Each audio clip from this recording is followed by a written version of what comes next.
Girls Against Boys, written by Austin Chick, stars Danielle Panabaker as Shay and Nicole LaLiberte as Lulu.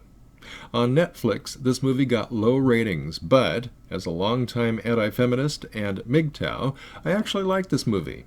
Shay is a stereotypical college co-ed banging one of the professors who is married but separated. When not in school or knocking boots with her professor, Shay works as a bartender.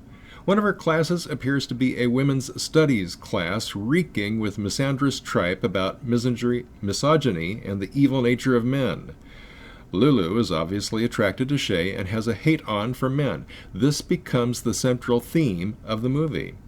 Shay's lover, the professor, and his wife reconcile, and he dumps Shay, after which she goes on a binge, gets drunk, gets into a situation with a guy who personifies the all men are rapists feminist stereotype, and he rapes her.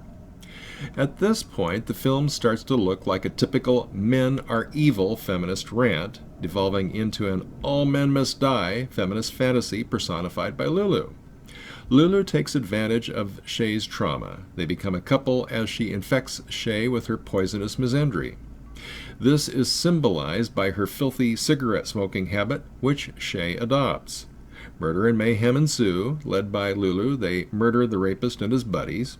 Okay, fine. Absent the feminist rhetoric, this could be a simple revenge movie. But then Shay meets a good guy who treats her well, and she goes to a party with him, and she is clearly smitten with the guy. Jealous, Lulu stalks and kills the young man. This is when we see a new theme emerging, one which most viewers missed. Feminists, the deceptive dictionary definition of feminism notwithstanding, loathe men and seek to indiscriminately annihilate masculinity in every form. Shay is revolted by this, and when she finds Lulu naked in her apartment, she kills her. After cleaning up, she goes to her job and is tending bar when she sees another young woman crying after some man done her wrong.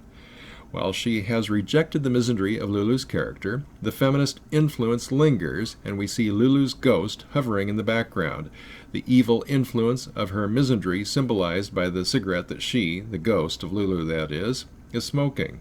Shay views the drama between the sexes from a more nuanced, less naive, and now cynical perspective.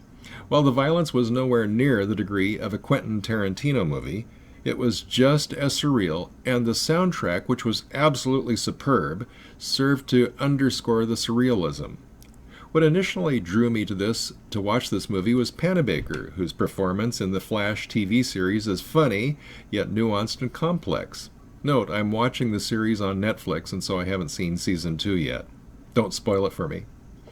From the reviews it received on Netflix, it's clear that most people didn't see this movie the same way I did. Young feminist women rated this movie as highly as I did, and viewed this as a feminist flick, as did most of the men who reviewed it. That's the subtlety of the film, or maybe the anti-feminist message was unintentional.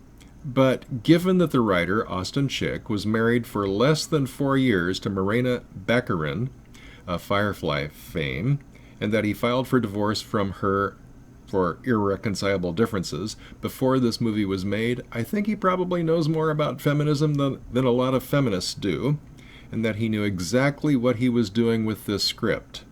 Regardless, to the extent that this film is remembered, I think it will be regarded as exposing the psychopathic and pathologically narcissistic nature of feminism and hypergamy. For the Backlash at Backlash.com, my name is Rod Van Mecklin.